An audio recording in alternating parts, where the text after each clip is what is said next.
আরমান হাসান আপনি লিখেছেন, মসজিদে দ্বিতীয় জামাতের বিধান কি?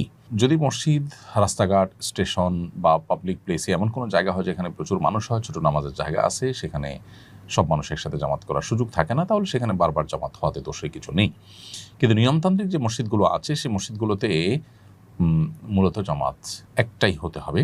কারণ একাধিক জামাত যদি সেখানে নিয়মেই রাখা হয় যে আধা ঘন্টা পরপর জামাত হবে, তো স্টেশনের বা আপনার ফেরিঘাট ইত্যাদি পাবলিক প্লেসের যে মসজিদগুলো থাকে, সেগুলোতে হিউজ মানুষের গ্যাদারিং এবং এক জামাতের সবাই নামাজ পড়তে পারেন না, সেগুলোর কথা ভিন্ন। কিন্তু নিয়মতান্ত্রিক মহল্লার যে মসজিদগুলো থাকে, এগুলো তো একটা জামাতেই সব মানুষের জামাতে নামাজের শরীক হওয়ার সুযোগ রয়েছে।